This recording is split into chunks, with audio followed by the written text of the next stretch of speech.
Assalamu alaikum i dobro večer. Gledate vijesti televizije IC. Zavod PIO prelazi na trezorski način poslovanja. Tokom ljeta neophodan oprez prilikom pripremanja i konzumiranja hrane. U Kaknju održana radionica za srednjoškolce. Prve grupe hadžija iz BiH sutra kreću u Meku. Federalni zavod PIO bi od 1. januara 2020. godine trebao preći na finansijsko poslovanje putem jedinstvenog računa Trezora Federacije. Da bi se to postiglo, potrebno je ispuniti preduslove, najkasnije do kraja septembra ove godine identificirati imovinu, potraživanja i obaveze. Vlada Federacije Bosne i Hercegovine zadužila je Federalno ministarstvo financija da kod izrade teksta zakona o izvršavanju budžeta Federacije BiH u dijelu koji se odnosi na prioritete izvršavanja budžeta eksplicitno navede isplatu penzija kao drugi prioritet u plaćanju odmah nakon servisiranja unutrašnjeg i vanjskog duga. Oba federalna ministarstva i Federalni zavod za PIO zato imaju rok do kraja septembra.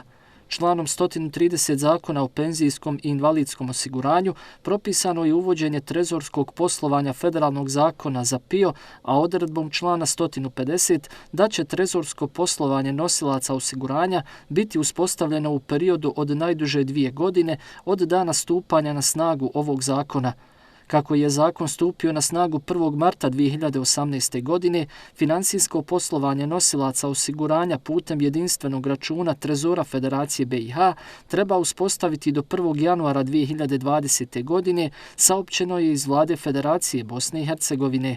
Treba naglasiti da su i programom rada Federalnog zavoda za penzijsko i invalidsko osiguranje za 2019. godinu planirane aktivnosti s ciljem uspostavljanja ovakvog načina poslovanja nosilaca osiguranja. Tokom ljetnih mjeseci potreban je pojačan oprez kada je u pitanju pripremanje, čuvanje i konzumiranje hrane. Zbog visokih temperatura dolazi i do pojačanog množenja bakterija, zbog čega se hrana brže kvari, pa je veća i opasnost od trovanja, posebno salmonelom, koja je u ljetnim mjesecima često glavna opasnost koju hrana krije. Kako bi spriječili širenje bakterija i trovanje, neophodne su mjere predostrožnosti. Visoke temperature u ljetnim mjesecima i neadekvatno čuvana hrana u domaćinstvu, restoranima i trgovinama predstavlja veliki rizik za pojavu različitih oboljenja. Kako se hrana zagrijava, mikroorganizmi se brže razmnožavaju i predstavljaju veliku opasnost od zaraze. Najčešće su i prijave u toku ljetnih mjeseci su trovanja hranom, to su takozvane alimentarne intoksikacije i proljevi koji su uzrokovani neadekvatnom higijenom te konzumiranjem svežeg voća i povrća i neadekvatno zdravstveno ispravno vode za piće. Ponovit ću još jednom, hrana i voda predstavljaju veoma veliki rizik za dobivanje različitih bolesti, prije svega tu mislimo na crijevne zarazne bolesti, od kojih su najučestalije, zarazna trovanja hranom, koja mogu biti veoma blagog oblika, gdje se obično kod kuće ne reaguje kad se pojavi bolovi u stomaku ili proljev, do onih težih gdje imamo veoma veću dehidrataciju, pogotovo kod male djece, starijih ili nemoćnih, gdje dolazi do dehidracije i to zahtijeva bolnički, odnosno hospitalni tretman. I imamo i teške slučajeve, čak ne daj Bože i smrtne ishode. Sva sreća na području naše općine još nismo registrirali takve slučajeve. Da bi smanjili rizik od bolesti koji se prenose hranom, neophodno je sigurno rukovati sa hranom i preventivno djelovati. Postoje jednostavne smjernice od same pripreme, transporta i posluživanja hrane. Paziti na rokove trajanja, na izgled, boju i miris onoga što se kupuje i konzumira, ali i skladištenje hrane. Nekad je bio običaj kod nas da ljudi uzimaju, isprimaju veće količine hrane pa i ostavljaju na sobnim temperaturama i nepokrivenu. Ta hrana je bila onda dostupna muhama koje su sa nužnika prenosile različite bakterije, gljivice i viruse koji su zagadile tu hranu. Konzumirajući tu hranu su obolijevale mase naših sugrađana, najčešća trovanja su bila upravo kod konzumiranja hrane koja nije adekvatno čuvana, ostavljena je pokrivena više sati i nije čuvano u frižiderima. Stoga bi još jednom spomenuo da naši sugrađani pripremaju manje količine hrane, da ukoliko imaju malo veću, za drugi obrok, da tu hranu obavezno pokriju i pohrani, odnosno sačuvaju je u frižiderima, jer hrana u frižiderima onemogućava da se mikroorganizmi koji se mogu nalaziti u njoj razmnožavaju. Samim tim, ona je sigurna za upotrebu. Lična higijena ruku, voća i povrća koje treba sigurno oprati čistom vodom preventivne su mjere u ovim mjesecima. Ukoliko se jave određeni simptomi, javiti se ljekaru. Naši sugrađani obično imaju običaj da se sami liječe, da sami uzimaju neke preparate, neke čajeve. Ponovit ću, obično svako proljev koji se pojavi, neophodno bi bilo konsultovati zdravstvenu službu i pri čemu će ljekar ocijeniti da li treba i šta treba o terapiji primijeniti, da li treba od antibiotika, probiotika, nešto dodatno od hranjivih sastojaka unijeti. Najbolje savjete, najbolje ih potražiti od odgovarajućih stručnih osobi, odnosno od ljekara. Visoke ljetne temperature i visoki stepen vlažnosti zraka su uslovi u kojima niz bakterija uzročnika trovanja hranom pokazuju svoju aktivnost. Na putovanju, izletu, čak i kratkotrajno, neuslovno odlaganje hrane može biti snažan rizik za razvoj bolesti. Težina oboljenja koje nastaje od virusnog, parazitnog ili hemijskog agensa zavisi od količine izazivača u hrani ili piću, a također treba imati na umu da kada bakterija zagadi hranu, ona ima potencijal da se dalje razmnožava, pa namirnice postaju otrovnije. Zato je preventiva najbolje rješenje. Federalna vlada odobrila je izdvajanje 486.500 konvertibilnih maraka iz budžeta Federacije za ovu godinu za sufinansiranje projekta Razvoj ruralnog poslovanja za prvi i drugi kvartal 2019. godine. Sredstva za sufinansiranje ovog projekta osigurana su u budžetu Federacije kao učešće vlade u projektima koje finansira međunarodna zajednica. U okviru manifestacije Kakanjski dani u Domu kulture Kakanj održana je radionica procesne drame u kojoj su učestvovali kakanjski srednjoškolci. Radionica je dio projekta drugog omladinskog pozorišnog kampa i festivala. Učesnici radionice procesne drame su na početku definisali osnovne elemente drame kao i pojmove poput kulture i stereotipa, te su razgovarali na teme koje se tiču prihvatanja drugačijeg. Imali su priliku da napišu i razgovaraju o situacijama kada je njihova kultura vrijeđana, kao i da kroz igrice steknu nova znanja i prijateljstva. Ovo je radionica koja se zove interkulturalno učenje kroz dramu. Dakle, pokušavamo djeci približiti pojmove kulture, identiteta, roda, porodice, stereotipa, diskriminacije, konflikta, prava, obaveza, ljudskih prava. Dakle, pokušavamo ih nekako malo pomjeriti iz zone njihove udobnosti i navesti da kreativnim dramskim aktivnostima, dramskim tehnikama progovore o svom razmišljanju, o društvu. Jednostavno smatram da ova vrsta radionica je potrebna srednjoškolcima u Kaknju, a evo, mi u Kulturno-sportskom centru Kakanj smo se potrudili da kroz dramski studio, da kroz ovu saradnju, tu vrstu edukacije, tu vrstu naobrazbe ponudimo našim mladim Kakanjcima. Moja impresija jeste da su ove radionice previše zanimljive, dosta učimo o stvarima, o samome sebi i o samim našim prijateljima, zato što smo mi Kakanjci, kao što znate, da smo veoma aktivni ljudi. Drago mi je što se odazvao velik broj samih učesnika na ovoj procesnoj drami. Radionica procesne drame dio je projekta drugog omladinskog pozorišnog kampa i festivala Agon 2019, koji se ove godine realizuje u 7 BiH gradova.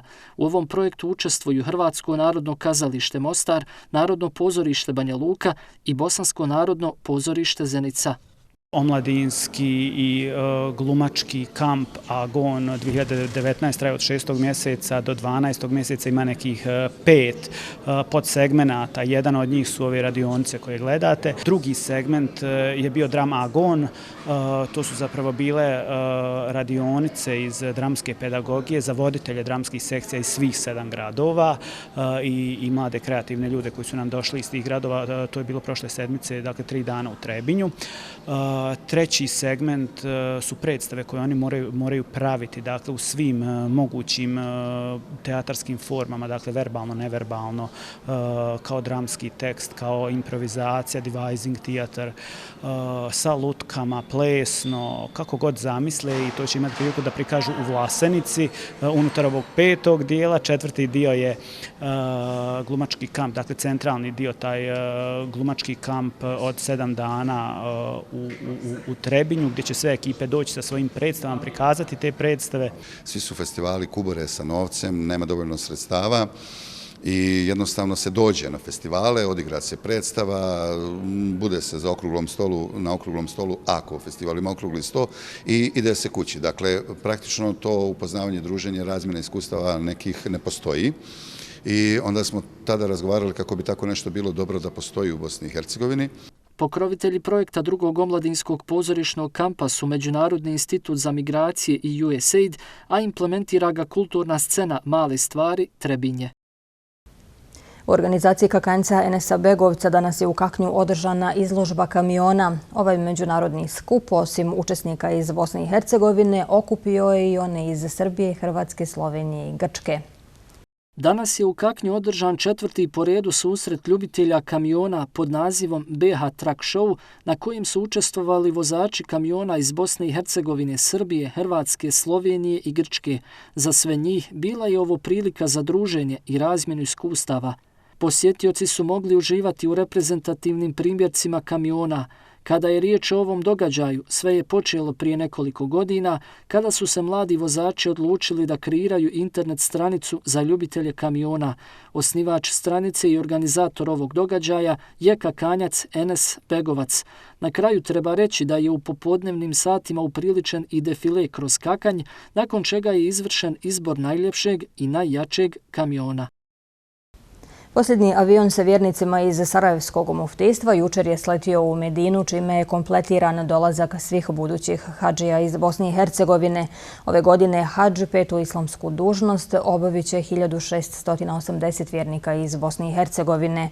Danas posljednja pristigla grupa hadžija obilazi znamenitosti Medine, a u isto vrijeme hadžije koji su prve stigle u Medinu vrše posljednje pripreme za odlazak, s obzirom da sutra ujutru kreću put Meke, čime će ujedno započeti i obavljanje hadžskih obreda.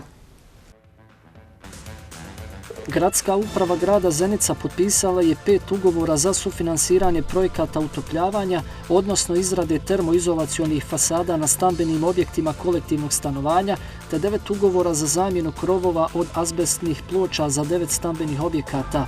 Ukupna vrijednost 14 ugovora koji će biti sufinansirani iz gradskog budžeta iznosi 285.000 km, a u istom će iznosu sudjelovati i etažni vlasnici.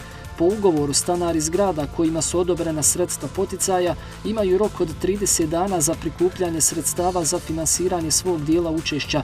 Ukoliko to ne urade u zadatom roku, sredstva će biti preusmjerena sljedećim zgradama s rang liste. U Visokom su u toku radovi na asfaltiranju ulice Carica. Sredstva za ovu namjenu su obezbijeđena budžetom grada Visoko za 2019. godinu iz programa kapitalnih ulaganja u iznosu od 97.600 km. Uporedo radnici javnog komunalnog preduzeća Visoko rade na polaganju novog voda i rekonstrukciji priključka za vodovodnu mrežu koja prolazi ispod asfaltne površine. Premijer Zeničko-Dobojskog kantona Mirza Ganić održao je sastanak sa predsjednikom upravnog odbora fudbalskog kluba Sarajevo Senadom Jahićem i saradnicima, na kojim je razgovarano o organizaciji i sigurnosnom aspektu predstojeće utakmice trećeg pretkola Evropske lige koju Sarajevo igra 8. augusta 2019. godine na Bilinom polju u Zenici. Premijer Ganić je istakao kako će vlada i Ministarstvo unutrašnjih poslova ZEDO kantona staviti na raspolaganje sve raspoložive resurse kako bi utakmica protekla u najboljem redu, a Zenica kao sjedište Zeničko-Dobojskog kantona potvrdila da je odličan domaćin za velike sportske događaje kakva je utakmica Evropske ligi. U vijestima toliko. Hvala na pažnji i doviđenja.